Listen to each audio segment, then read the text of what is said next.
بسم اللہ الرحمن الرحیم۔ آج میں آپ کو نفاس کے متعلق بیان کروں گی۔ نفاس کسے کہتے ہیں، نفاس کے احکام کیا ہیں اور وہ کتنے ضروری ہیں، اگر وہ نہیں کریں گے تو اس کا نقصان کیا۔ چند باتیں میں آپ کے ساتھ نفاس کے بارے میں شیئر کروں گی کہ نفاس کہتے کس کو ہے۔ نفاس اسے کہتے ہیں عورت کے اگلے مقام سے جو خون آتا ہے، اور بچہ پیدا ہونے کے بعد، بالکل بچہ پیدا ہونے کے بعد جو عورت کے اگلے مقام سے جو خون آتا ہے اس کو نفاس کہتے ہیں، ٹھیک ہے۔ اب اس کے بعد کیا ہے، اور جو ہے وہ نفاس کی جو کم سے کم مدت کوئی بھی نہیں ہے۔ حیض کی ہے 3 دن اور 3 راتیں، نفاس کی کوئی بھی نہیں ہے۔ آدھے گھنٹے کے بعد ختم ہو جائے، گھنٹے کے بعد ختم ہو، 1 دن کے بعد، 5 دن کے بعد، 3 دن کے بعد، 7، 12، 13، 14، 15، جتنے مرضی دن کے بعد ختم ہو جائے۔ ہاں،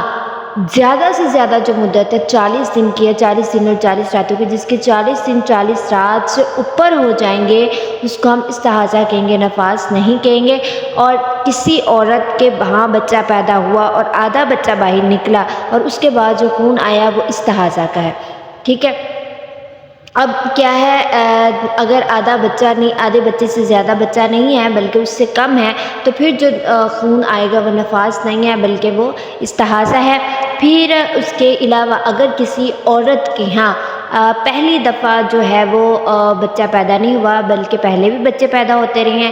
اب کیا ہے اس کو 40 دن سے اوپر جو ہے وہ آ رہا ہے، نفاس آ رہا ہے۔ اب جو 40 دن سے اوپر آ رہا ہے اور اس کو اب یہ بھی یاد نہیں کہ پہلی بار بچوں کے کتنا ہوا، اب اس کو مدت نہیں یاد، تب وہ کیا کرے گی، 40 دن جو ہیں وہ نفاس کے گزارے گی، باقی جو دن ہے وہ استحاضہ کے گزارے گی، یہ بات ہے۔ ہاں، اگر کسی عورت کو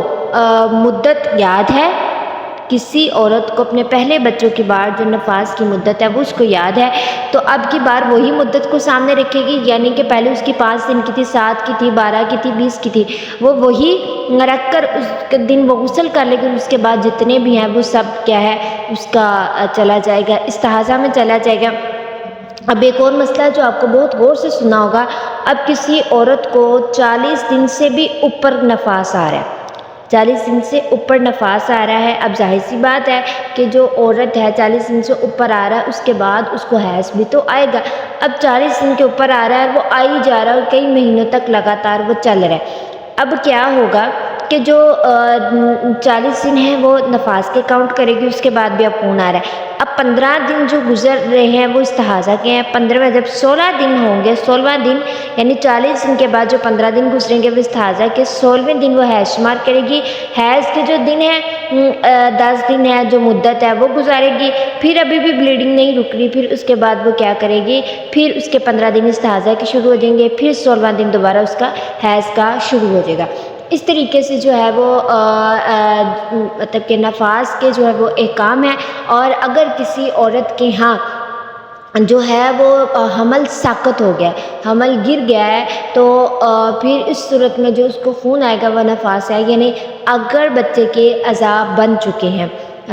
جیسے انگلی وغیرہ کوئی بھی عضو بن چکا ہے تو پھر اس صورت میں وہ نفاس ہے، ورنہ وہ نفاس نہیں ہے۔ 3 دن کا بھی جو ہے وہ حمل ہو سکتا ہے، وہ گر سکتا ہے تو نہیں، بلکہ جب بچے کے اعضاء بن چکے ہوں گے تو تب جو ہے وہ گر جاتا ہے، تو پھر اس کے بعد وہ کیا ہے وہ نفاس ہے۔